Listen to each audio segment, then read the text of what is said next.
Bom dia a todos. Você pode tomar o seu lugar, por favor?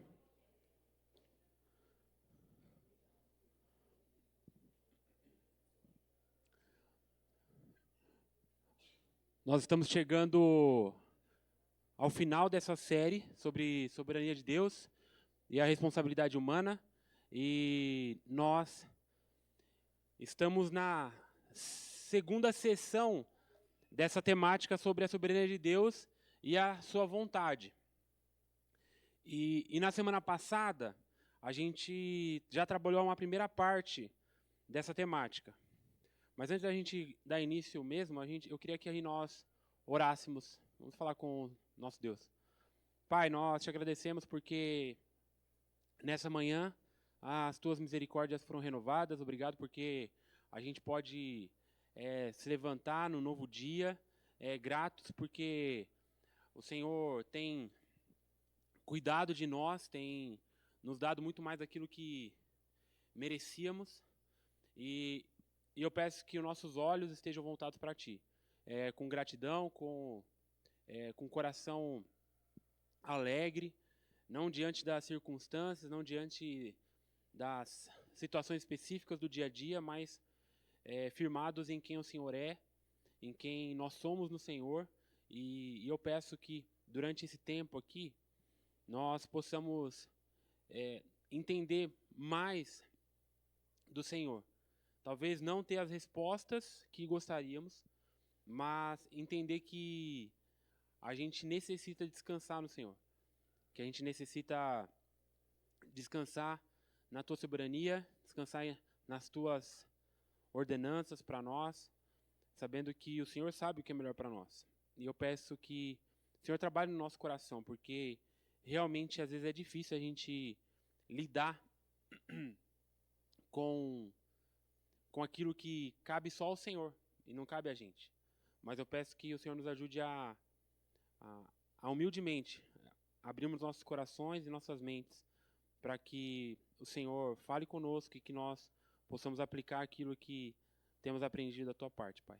Nos ajuda, usa Teu Espírito Santo para conduzir nosso coração nesse entendimento. E essa é a nossa oração, em nome de Jesus. Amém. Enquanto o pessoal vai chegando aí, a gente, na semana passada, nós começamos com uma pergunta que eu queria que de novo ela nos guiasse. Se você não estava aqui, a gente começou com essa pergunta.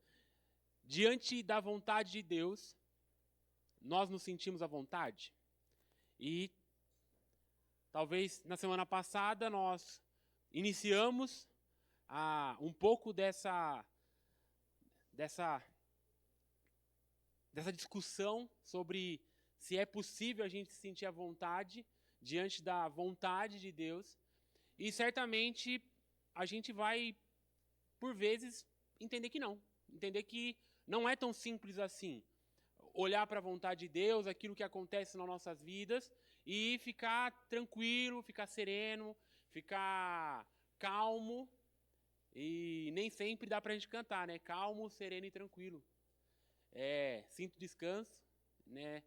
Não, nem sempre é assim. Mas a gente começou com essa pergunta. E aí, o nosso... Eu estou passando aqui achando que está passando lá, né? Desculpa. E essa pergunta nos remeteu também a esse texto. Não se amoldem ao padrão deste mundo, mas transformem-se pela renovação da sua mente, para que sejam capazes de experimentar e comprovar a boa, agradável e perfeita vontade de Deus. Então nós começamos falando sobre esse texto de Paulo, esse trechinho da carta de Paulo aos Romanos, onde ele fala, existe um padrão desse mundo, existe um curso deste mundo, onde esse mundo segue por um rio, e ele fala, mas vocês não vão seguir o curso desse mundo. Vocês precisam ter a mente de vocês renovada, e a gente vai trabalhar um pouco essa questão da renovação hoje, para que então você consiga experimentar, comprovar essa boa, agradável e perfeita vontade de Deus. Então ele está afirmando isso. E já está falando que você vai conseguir experimentar e comprovar aquilo que é bom, perfeito e agradável. Isso é um fato. E é o que o apóstolo Paulo está nos deixando aí. E aí nós vimos, então, que nós estamos num ponto, a vontade de Deus está em outro. E durante a nossa caminhada cristã, a gente está nessa direção, em se empenhar, por meio do Espírito Santo, buscar conseguir cumprir essa vontade. E a gente vai ver como isso acontece na nossa vida, como isso ocorre. E durante a semana passada, durante a manhã da semana passada, nós falamos sobre duas vontades. Nós trabalhamos a vontade decretiva ou a vontade de decreto, que é uma vontade que é a vontade soberana de Deus. É a vontade que vai se cumprir, quer a gente queira ou não. Era da vontade de Deus que Cristo viesse, morresse na cruz, ressuscitasse. Era da vontade dele. Isso se cumpriu. Ainda existe algo ainda que vai se cumprir dentro deste plano, mas isso vai acontecer, quer a gente queira, quer não. E essa é a vontade decretiva, a vontade soberana. Nós vimos uma outra vontade, que é a vontade de preceito, ou vontade preceptiva, que é uma vontade relacionada às ordenanças de Deus. É aquela vontade que muitos não vão cumprir. Muitos vão viver a sua vida seguindo a sua vontade pessoal, guiado pelos seus desejos, e não pelo desejo de Deus, não por aquilo que Deus fala para que essa pessoa faça. Então nós vimos essas duas vontades. E hoje nós vamos andar um pouquinho para entender 3 estágios do conhecimento e do cumprimento da vontade de Deus. E aqui a gente vai falar primeiramente da vontade de preceito. Então, da vontade que a gente cumpre ou a gente não cumpre. Mas quais estágios a gente vai passar aqui? São estágios diferentes, obviamente. E eu queria que você se esforçasse humildemente para que você entendesse em qual estágio você está. E lógico, a nossa vida não é algo muito linear e a gente vai trabalhar um pouquinho isso. Mas quem sou eu nesse cumprimento, nesse conhecimento da verdade? Onde eu estou? Às vezes a gente vai perceber que, nossa, parece que eu estou muito bem, mas quando eu olho, parece que eu voltei no início, na largada de novo. E eu queria que a gente, ao longo dessa manhã, a gente trabalhasse isso. E não de forma, de novo, não apenas debaixo de apenas um conhecimento, de informações que vão ficar gravadas na nossa mente, mas que isso realmente tem que gerar mudança no nosso coração. Porque não cabe de nada a gente aprender, né, virar um cabeção, mas isso não gerar uma transformação no nosso coração. A gente tem que lembrar que tem o Espírito Santo que nos guia aqui, que tem que gerar essa impulsão, essa direção em relação ao cumprimento, à prática daquilo que a gente está aprendendo aqui, certo? Então, queria que, diante desses 3 estágios, nós começássemos com o primeiro. Com o primeiro estágio.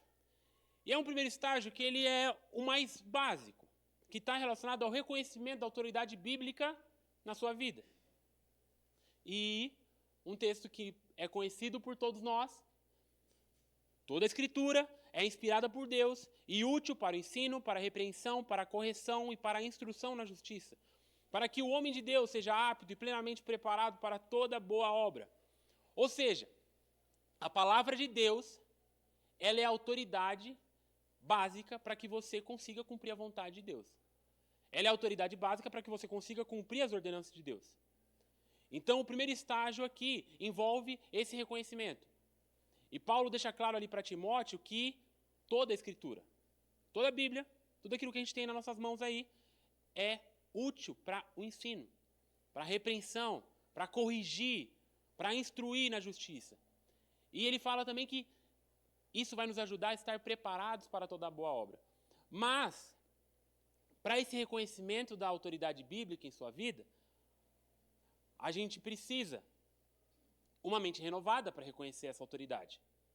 E aí a gente volta no nosso texto aqui que a gente tem usado como base no início das aulas.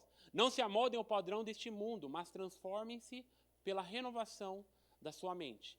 Esse aqui é um ponto, é uma parte que eu queria que a gente desse um pouquinho mais de atenção.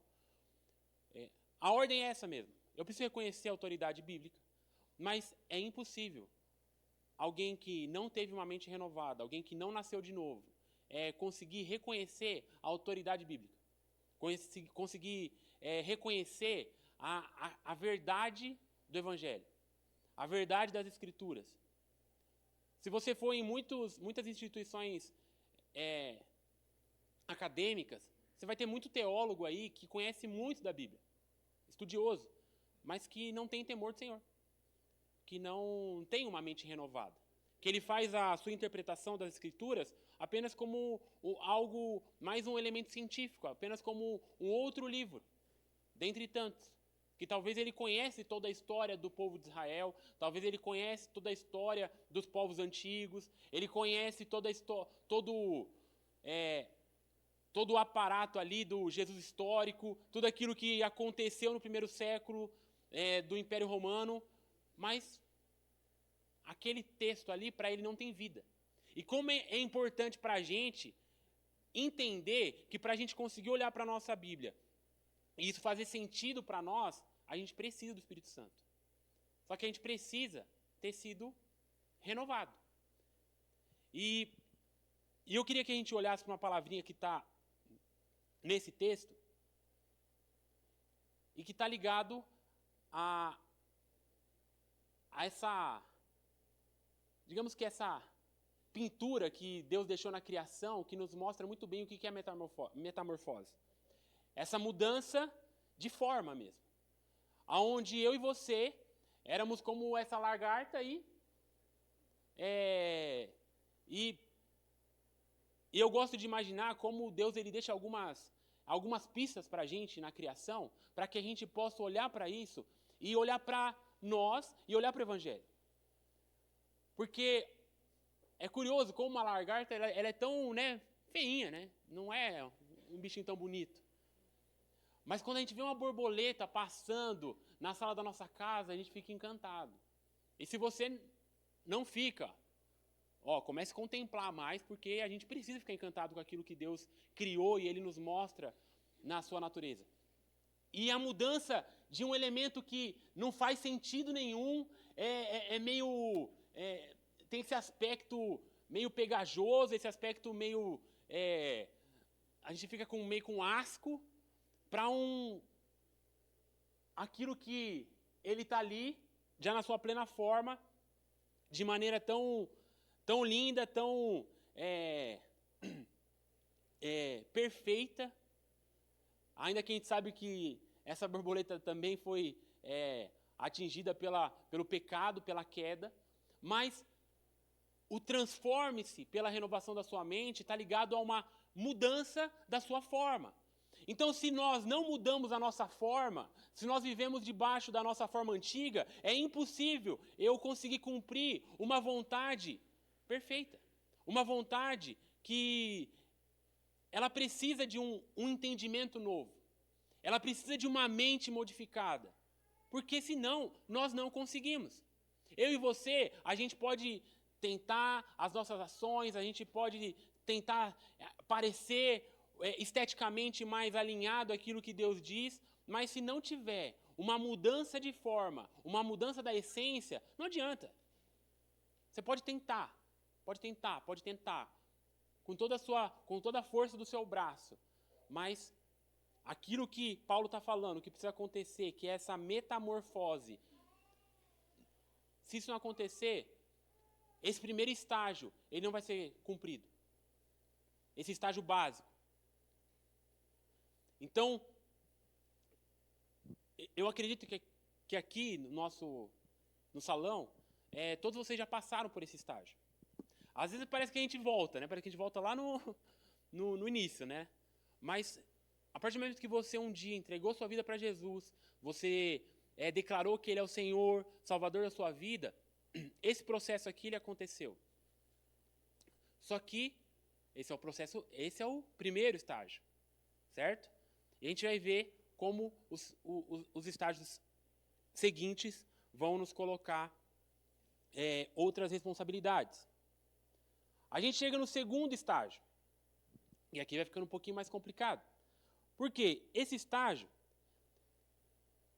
ele está relacionado a coisas que não estão muito explícitas, a questões que estão implícitas na Escritura. Ou seja, questões que não estão claras. Então, a gente pode pensar nesses elementos. Que carro que eu vou comprar? Como eu vou cumprir a vontade de Deus no carro que eu estou comprando? Ou que trabalho que eu vou ter? Que carreira que eu vou seguir? Muitos de vocês aqui, alguns já estão aposentados e... Será que eu fiz aquilo que Deus queria durante a minha carreira toda? E eu sei que muitos de vocês já têm essa resposta, que sim. Recentemente conversei com a Cristina e era claro como a profissão dela lá, como educadora física, tinha a ver com aquilo que Deus tinha para ela. Só que isso às vezes não é tão simples. Que casa que eu vou morar? Eu vou alugar? Eu vou comprar? Vou fazer um consórcio? Vou fazer um financiamento? Vou pagar... O que eu vou fazer? Com quem que eu vou me relacionar? Com quem que eu vou casar? Às vezes eu casei errado. E o que eu vou fazer agora? Ou achei que casei certo, mas o que aconteceu no processo? Então, são questões que elas não estão tão claras ali nas Escrituras, mas que nós precisamos aplicar a verdade do Evangelho, a renovação da mente que aconteceu no primeiro estágio, a essas questões também. Esse segundo estágio, para nos ajudar um pouquinho mais, a gente vê que Deus ele nos dá na tua palavra. Se algum de vocês tem falta de sabedoria, peça a Deus que a todos dá livremente, de boa vontade, e lhe será concedida. Então, para eu conseguir cumprir a vontade de Deus, eu preciso de Deus. Eu preciso pedir a sabedoria que vem do alto. E às vezes a gente vai ver como, de início assim, parece um pouco complexo para nós, né? Porque, nossa, mas como é que eu vou escolher algo? Será que vai ser o correto? Será que não vai ser? E algumas coisas são bem claras. Se você ganha X e vai comprar um carro que é para quem ganha 3X, claramente isso não está dentro da vontade de Deus. Ou se você está disposto a fazer um investimento que você não pesquisou nada sobre ele, que você não tem nenhum conhecimento sobre ele, você pode se dar mal. Então, algumas coisas, é só a gente esperar um pouquinho, né? Sabe aquela primeira decisão que a gente toma no ímpeto? Calma, às vezes eu vou sentar, vou orar, vou pedir sabedoria para Deus, para que Ele me dê, para que então eu possa entender. E às vezes isso vai vir como? Por meio da palavra de alguém, de um conselho de irmão, vai vir por meio de um texto bíblico que vai te mostrar e vai te alertar, por meio de um conselho de um parente, por meio de uma pregação. Então, a gente precisa aprender que esse segundo estágio envolve aplicar em questões que não vão estar claras. Deus não deixou ali um direcionamento para que carro você vai comprar, para que casa você vai investir. E creio que alguns aqui já passaram por esse estágio. Talvez outros aqui ainda tenham essa dúvida, em relações que queriam uma resposta mais clara. Por isso que a gente precisa ter a mente de Cristo e discernir as coisas à minha volta. Porque quando Paulo fala aos Gálatas, fui crucificado com Cristo, assim já não sou eu quem vive, mas Cristo vive em mim, aqui ele está falando assim, eu e você, nós precisamos sair do protagonismo e deixar que Cristo direcione a minha vida, Ele direcione as minhas ações.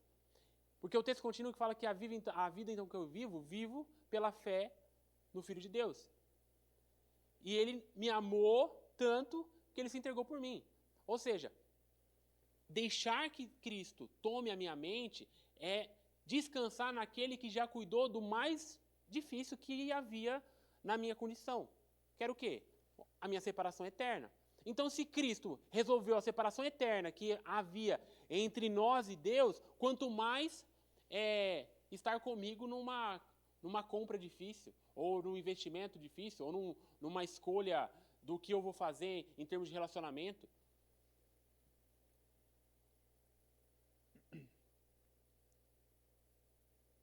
nosso amigo John Piper, ele fala que é necessário que tenhamos uma mente renovada. Que ela seja tão moldada, tão dirigida pela vontade revelada de Deus na Bíblia, que percebamos e avaliemos todos os fatores relevantes com a mente de Cristo. E discernamos o que Deus nos chama a realizar. É muito diferente de tentar constantemente ouvir a voz de Deus dizendo, faça isso ou faça aquilo. Às vezes a gente tem um pouquinho de uma inveja dos nossos irmãos mais pentecostais, que parece que tem uma intimidade maior com Deus, assim, né? Parece que eles ouvem mais a Deus. Só que o que o Piper está nos dizendo aqui é que a gente tem que parar de tentar fazer como Gideão fez, falar para Deus, Deus, se a lã estiver molhada, eu vou. Mas agora se a lã estiver seca e aqui estiver molhado? Ali é uma narrativa. Se a gente olha ali para o contexto, se a gente olha para o que Deus já tinha feito antes, Deus nunca trabalhou dessa forma. Quando ele chama Abraão, ele fala assim, Abraão, sai de tua terra, da tua parentela e vá para um lugar que eu te mostrarei. Não tem um pano de fundo ali de Abraão. Fala que ele é de Ur, de uma terra que nem tinha uma ligação ali direta. Ele chamou Abraão. Só que fala que Abraão foi. E ao longo do caminho, Abraão foi tendo discernimento para tomar as decisões corretas. Então a gente precisa buscar esse discernimento. E discernimento de espírito, discernimento é um dom. É algo que eu e você, a gente precisa buscar. Eu vou fazer isso ou eu não vou fazer? E às vezes a gente só erra porque a gente já escolheu tomar uma decisão sem buscar sabedoria a Deus, que a todos dá livremente. E às vezes eu tenho irmãos do meu lado. Se eu, por exemplo, eu vou comprar um carro. Por que eu vou comprar um carro no escuro, sendo que eu tenho alguém aqui na minha igreja que trabalha vendendo carro há quantos anos fará? 25 anos. É 5 anos a mais que eu tenho de idade. A menos. Por que eu vou tomar essa decisão? Às vezes é um pouco mais simples do que a gente imagina que é. Só cabe a gente ter esse discernimento de tomar um passo e conversar com alguém, falar com alguém que já tem um know-how nessa situação, nessa área de conhecimento. Porque nós vimos semana passada em relação à vontade de preceito, que é uma ordem que nós cumpramos ela, que a gente faça valer aquilo que Deus colocou para a gente fazer, as suas ordenanças. Mas em nenhum momento a gente vê nas Escrituras dizendo que isso é fácil. Que vai ser tranquilo, tá? Você vai levar de boa, você vai olhar para aquilo que Deus disse e você não concorda e você vai falar assim, tá bom, Deus, eu concordo com tudo isso. Não, não é assim. A gente sabe que o resultado é melhor. Mas a gente precisa dar passos para que a gente então consiga cumprir isso de forma total. E por isso, esse segundo estágio envolve transformação, santificação e libertação. João, ele trabalha esse termo, né? Santifica-os na verdade, a tua palavra é a verdade, João 17:17. E aí, em João 8, ele fala, se vocês permanecerem firmes na minha palavra, verdadeiramente serão meus discípulos, e conhecerão a verdade, e a verdade os libertará. Então, o nosso processo da nossa busca em cumprir a vontade de Deus, que eu tinha colocado lá no início, talvez essa imagem ela não seja tão clara, mas talvez fique mais assim. Aonde a gente está num progresso, o processo de santificação, onde nós estamos numa caminhada, que muitas vezes tem um declínio, mas a gente tem que estar em constante crescimento. E lembra semana passada? Mesmo se eu já sou idoso, mesmo se eu já tenha décadas de vida cristã, sempre existe um crescimento, sempre existe uma progressão, sempre existe algo para caminhar e crescer, para que eu seja um pleno conhecedor da vontade de Deus, consiga experimentar, consiga comprovar E com certeza, pode ser que você já tenha vivido tudo com o Senhor, mas certamente tem algo ainda que você não viveu. Certamente tem algo que você está deixando de fazer ou que você só não está percebendo que ainda você pode fazer para que você experimente plenamente essa boa, agradável, perfeita vontade de Deus. Só que é um caminho que ele é árduo. Mas que dentro dessa progressão, nós temos meios, nós temos pessoas, nós temos auxílio. E de verdade, não é fácil a gente abrir o nosso coração. Não é fácil eu expor as nossas fraquezas, expor a minha falta de sabedoria numa área. Mas o Senhor nos direciona a isso. Ele nos impulsiona a isso. Ele fala que isso é bom. É bom que vocês vivam em comunhão. E viver em comunhão envolve também ter uma comunhão que nos ajude a cumprir a vontade de Deus. Então, nessa progressão, a gente vai seguindo, sabendo que vamos ter percalços, mas entendendo que a gente precisa buscar o Senhor, para que naquilo que não é tão claro nas Escrituras, a gente consiga aplicar. Naquilo que não é tão claro, a gente peça a sabedoria, que a gente tenha a mente de Cristo. A gente olhe para Jesus, o ser humano perfeito, Deus encarnado, e veja mais do que aquela frase que tinha numas pulseirinhas, e quem, talvez alguns de vocês já tiveram, o que Jesus faria, que era uma pulseirinha WWJD, o pastor Jonas Madureira, ele falando sobre essa frase, ele fala assim, essa frase deveria ser o que Jesus fez. E com base no que Jesus fez, eu vou aplicar, eu vou também fazer. Porque, às vezes, o que Jesus faria é colocar Jesus dentro do nosso entendimento, da nossa percepção sobre o que ele faria. Só que, na verdade, a gente já tem o que ele fez. Eu vou repetir, eu vou praticar, eu vou discernir, eu vou executar com base naquilo que as Escrituras nos dizem acerca dele, daquilo que ele fez, daquilo que a revelação bíblica nos conta. E aí nós chegamos ao terceiro estágio. E como é o terceiro estágio, certamente ele é mais difícil. E aqui de início,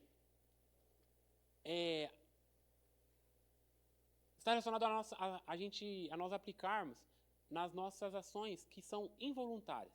E eu coloquei involuntárias porque a gente vai ver como elas, na verdade, elas não são involuntárias. Mas eu queria que você entendesse isso comigo. E para isso, talvez a gente vai ficar um pouco mais nesse terceiro estágio.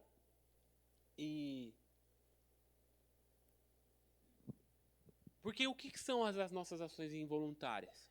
Mateus 12, 34 a 35, Jesus ele expulsa um demônio, e aí ele é acusado pelos líderes religiosos, aqueles os falsos líderes ali, os hipócritas, e ele é chamado de alguém que está fazendo aquela ação por meio de Satanás.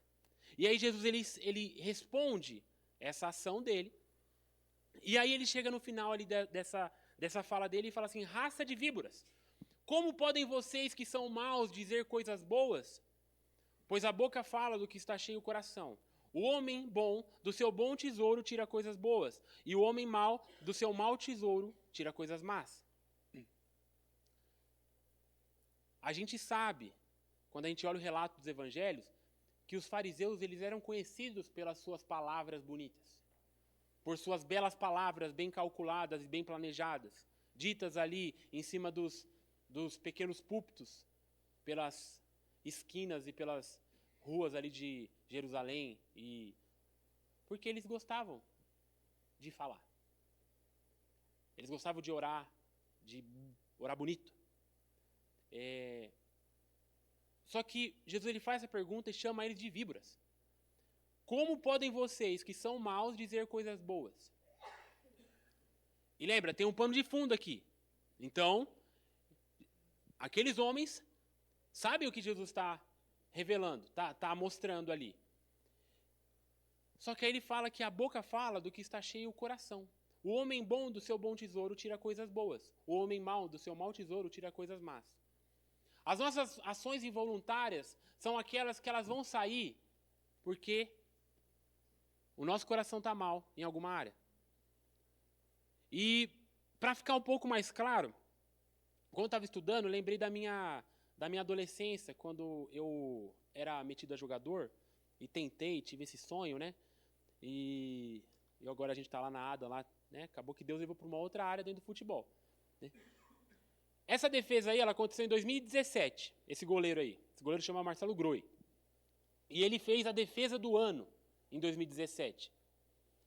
Essa defesa, dentro da técnica de goleiro, e aqui eu vou agora me colocar como um goleiro experiente, está relacionada a uma técnica de reflexo.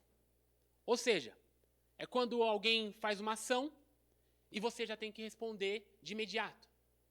Então, quando a gente treinava lá na base lá do Bragantino, lá que eu treinei até ao final da adolescência, a gente fazia alguns treinos para a gente aprimorar o nosso reflexo. Ou seja, quanto mais rápido a gente respondesse a ação ali do preparador de goleiros, mais fácil a gente ia ter êxito de, quem sabe, ter uma defesa do ano. Mas, o que isso tem a ver com as nossas ações involuntárias? Porque as nossas ações involuntárias, na verdade, elas não são involuntárias. Na verdade, elas só refletem aquilo que está no nosso coração. Ou seja, é quando alguém pisa no teu calo e você tem uma primeira reação onde você expõe o seu coração. Onde alguém faz algo e você tem aquele rebote, aquela ação já direta. Talvez depois você volte e aí você, então, planeje, você direcione e faça corretamente. Mas aquilo que está, o bom tesouro que está dentro do nosso coração, ele vai ser refletido. Ou seja, se eu estou cheio do Espírito Santo, se eu estou cheio de Deus, se eu estou buscando o Senhor, se o Espírito Santo ele me direciona em tudo, talvez o teu reflexo vai ser tão bom quanto a defesa do Marcelo Groi. Só que se o teu coração ele está contaminado em alguma área ou em algumas áreas, certamente o reflexo ele vai ser mau. Ele vai ser ruim. E isso é difícil.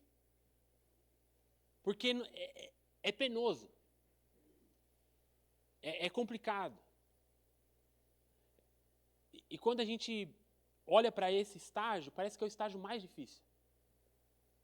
E ainda dentro do futebol, e contando um pouco da experiência que a gente tem tido lá no projeto na ADA, é interessante como esse processo é o processo mais difícil com os garotos ali do projeto.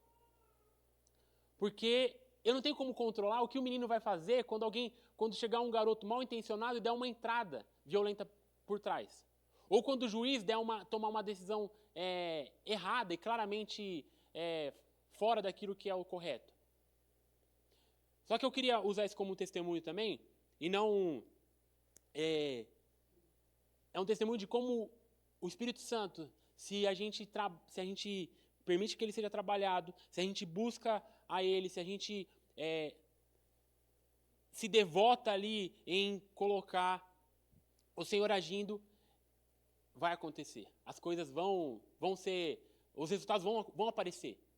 E lá no projeto a gente esportivamente ainda tem que melhorar, mas recentemente num desses jogos, onde aconteceu entradas violentas, onde aconteceu jogadas maliciosas, onde aconteceu malandragem, no final do jogo um árbitro veio e chamou a gente lá, eu, o Cris, o Thiago, falou assim, cara, esse time aí é disciplinado, né, cara? Os caras tomam entrada e a reação deles, eles são diferentes. Aí eu falei, você viu o nome que está nas costas deles? Jesus? É isso. Não tem outra explicação. Só que é um trabalho que ele precisa ser contínuo. Só que seja na vida de um menino que mora na periferia de Atibaia, seja na vida de uma pessoa de meia idade ou idosa aqui da Igreja Evangélica Congregação de Atibaia. Se a gente tem um processo onde ele não é constante em olhar para o nosso coração e ver o que está cheio aqui nesse coração, para que ele responda de maneira positiva diante dos ataques que vão gerar uma reação já em rebote, se o meu coração estiver mal, a resposta vai ser ruim, não tem jeito. Porque o que Jesus está falando para aqueles líderes religiosos é: o que vocês planejam parece muito bonito, mas o que está no coração de vocês, que vai aparecer numa reação imediata, isso é mal, porque o coração está mal. E por isso a gente precisa entender que somos culpados de todas elas, de todas essas ações. Porque no versículo 36 ele fala: mas eu lhes digo que no dia do juízo os homens haverão de dar conta de toda palavra inútil que tiverem falado. Ou seja, nós somos culpados dessas ações que na verdade não são involuntárias. Elas são apenas um reflexo de como está nosso coração. E se ele estiver mal, ele vai responder de maneira má. E é por isso que a gente precisa da ação do Espírito Santo na nossa vida. Paulo fala aos Romanos: vocês não estão sob o domínio da carne, mas do Espírito, se de fato o Espírito de Deus habita em vocês. Então, se eu sou dominado pelo Espírito, o Espírito precisa agir. Se de fato eu sou alguém com a mente renovada, eu sou alguém que é guiado pelo Espírito, todas as minhas ações, elas precisam ser ações que vão ser guiadas pelo Espírito. Independente das situações mais difíceis ou as situações mais simples de lidar. Então, ninguém está falando aqui que isso é simples, que isso é fácil, que a gente aprende isso num dia. Não. Mas a gente precisa olhar para esses 3 estágios, para que a gente consiga cumprir essa vontade de Deus. Essa vontade que está declarada, está revelada nas Escrituras, para que a gente cumpra ela. Então a gente tem esses 3 estágios relacionados à vontade de preceito. Mas tem um estágio bônus aí, que está relacionado à vontade decretiva, à vontade soberana, à vontade eterna de Deus. E aqui também vai ser a nossa conclusão. Porque em relação a essa vontade, não tem muito um caminho ali, porque a vontade de Deus é soberana e quer você goste, quer não, vai acontecer. Mas é importante a gente ter um coração em relação a essa vontade soberana de Deus. E primeiro é entender que há coisas que nós não entenderemos mesmo. Deuteronômio 29. As coisas encobertas pertencem ao Senhor, ao nosso Deus, mas as reveladas pertencem a nós e aos nossos filhos para sempre, para que sigamos todas as palavras desta lei. Então lá Moisés já estava falando, tem coisas que a gente não vai saber, tem coisas que a gente não vai entender.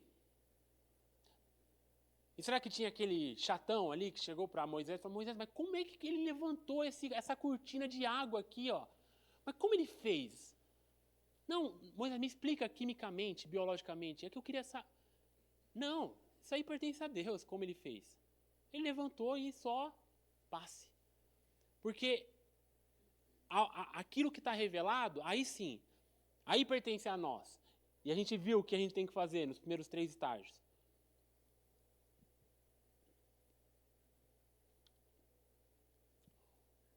Pastor Heber Campos, nesse livro Tomando Decisões, ele fala que não há nada além das Escrituras que precisamos conhecer para uma vida agradável a Deus. Não tem nada além. Portanto, não podemos jamais culpar o Deus revelador de esconder coisas importantes de nós. Ele mesmo promete ao seu povo: instruir-te-ei e ensinarei o caminho que deve seguir. E sob as minhas vistas te darei conselho. Ele vai nos instruir, ele vai nos ensinar. Além de um conceito distorcido de Deus, a confusão evangélica acerca do assunto tem gerado uma expectativa errada do que seja a vida cristã. Primeiramente, fazer a vontade de Deus passa a ser algo totalmente incerto. Lembra que a gente falou? Daquilo que a gente quer sempre ouvir, o que Deus tem para mim toda hora. E parece que a Bíblia fica de lado. A gente tem instituições que são consideradas cristãs, evangélicas, que elas trabalham dessa forma. Aonde não tem Bíblia. Aonde, revelação, quem tem. Só que não é assim que funciona. Por quê? Porque senão a vida cristã passa a ser algo que não é sempre algo incerto, sempre dependente de revelações, dependente de algo que Deus tem que falar no meu ouvido. E por intermédio da tentativa e erro, vamos montando o complicadíssimo quebra-cabeça do plano de Deus para a nossa vida. Esse delongado processo gera ansiedade na busca, como já mencionamos, e isso é pecaminoso. Ou seja, quando a gente fica tentando, Senhor, eu quero ouvir, eu preciso ouvir claramente, eu preciso ser claro, mas aí Deus coloca uma pessoa, não é. Peraí, Deus já está te mostrando. E você fica nessa busca, porque na verdade talvez você só queira ouvir aquilo que o seu coração deseja ouvir.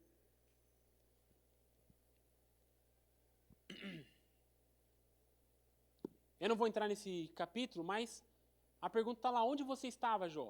O pastor Alexandre colocou esse texto algumas semanas para nós. Jó, quem é você, Jó? Eu sou Deus.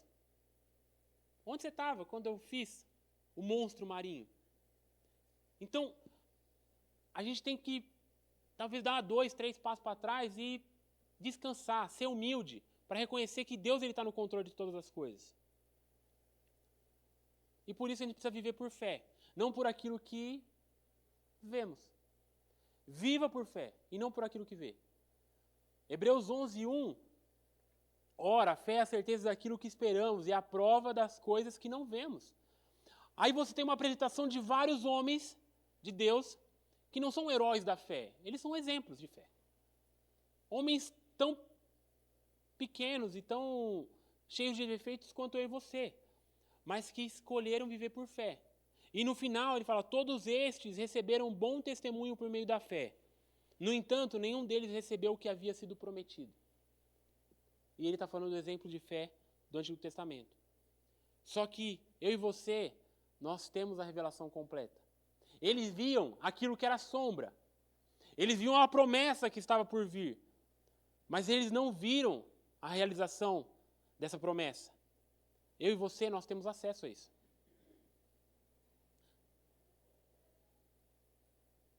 E por fim, lembre-se que apesar de coisas incompreensíveis e ruins, há uma glória reservada a nós.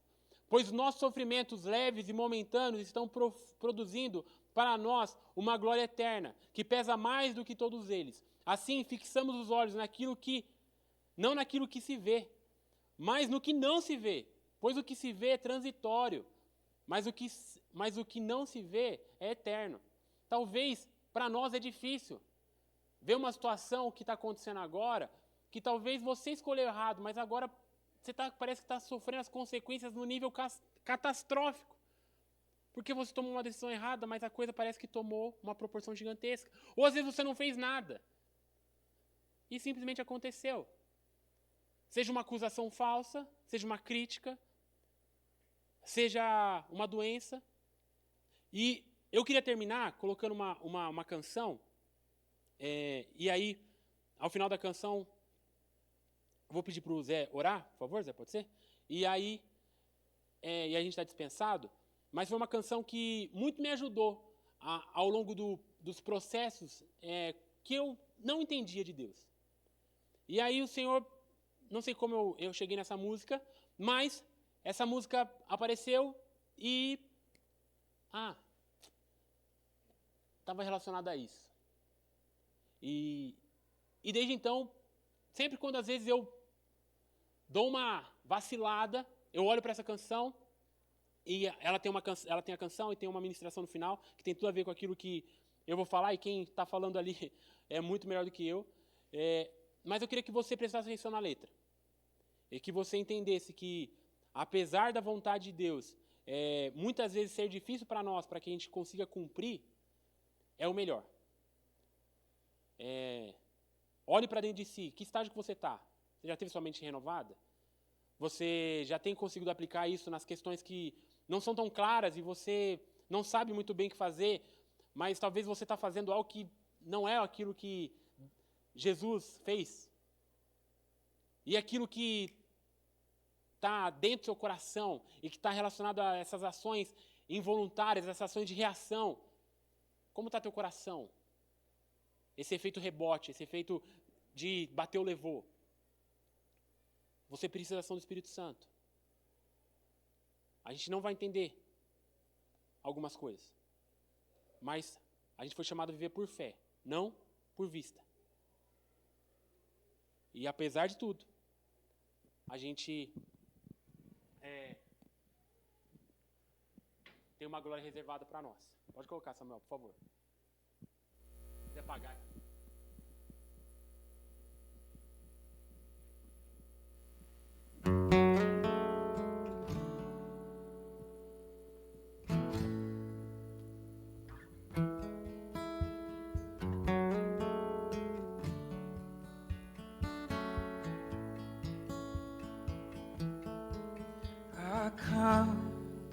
I come, return to the Lord, the one who's broken, the one who's torn me apart. You strike down to bind me up. You say you do it all in love, that I might know you in your suffering. And though you slay me, yet I will praise you. Though you take from me, I will bless your name. Though you ruin me, still I will worship, sing a song to the one who's all I need. My heart and flesh may fade, the earth below give way, but with my eyes, I'll see the Lord. Lifted high on that day, behold the Lamb that was slain, and I'll know that every tear was worth it all. And though you slay me, yet I will praise you. Though you take from me, I will bless your name.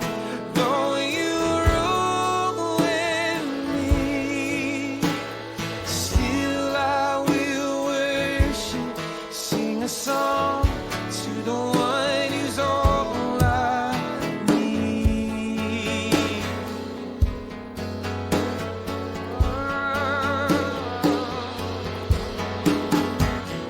Though tonight I'm crying out, let this cup pass from me now.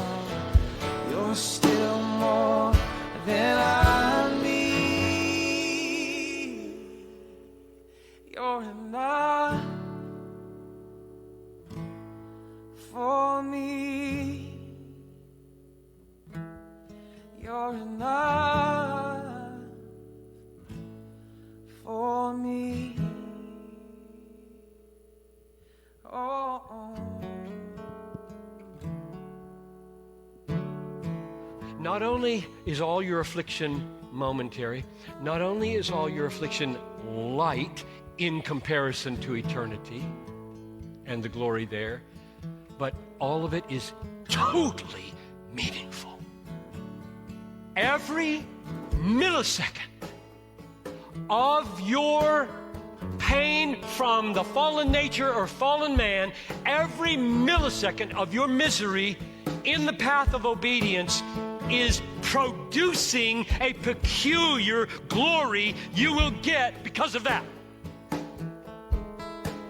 I don't care if it was cancer or criticism. I don't care if it was slander or sickness. It wasn't meaningless. It's doing something. It's not meaningless. Of course you can't see what it's doing. Don't look to what is seen. When your mom dies, when your kid dies, when you got cancer at 40, when a car careens into the sidewalk and takes her out. Don't say, it's meaningless. It's not. It's working for you an eternal weight of glory. Therefore, do not lose heart, but take these truths and day by day focus on them. Preach them to yourself every morning. Get alone with God and preach His word into your mind until your heart sings with confidence that you are new and cared for. Though you slay me, yet I will praise you. Though you take from me, I will bless your name. Though you ruin me, still I will worship. Sing a song to the one who's all I need. I'll sing a song to the one who's all I need.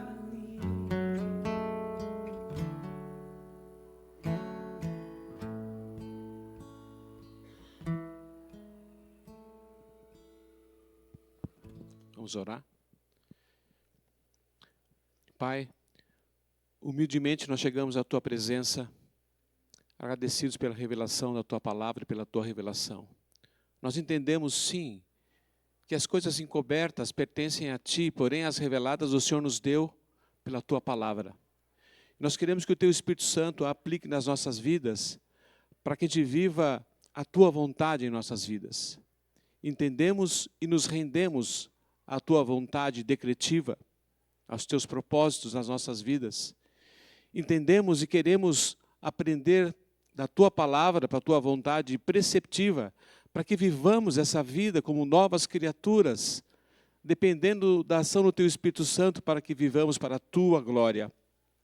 Como ouvimos, nós afirmamos que o Senhor é suficiente para nós, que as circunstâncias não devem modificar nossa visão de Ti, mas que, pelo contrário, nos fortaleça a cada vez mais estarmos apegados ao Senhor pela obediência à Tua palavra, que o Teu Espírito Santo nos revele isso dia a dia, a cada momento.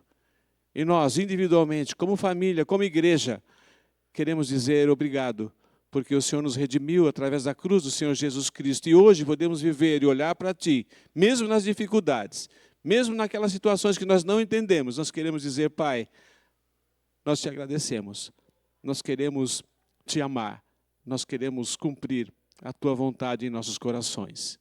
Faça isso. E humildemente dizemos obrigado, no nome precioso do Senhor Jesus.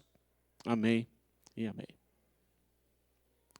Estamos dispensados, é isso? Para nosso culto às 10 horas.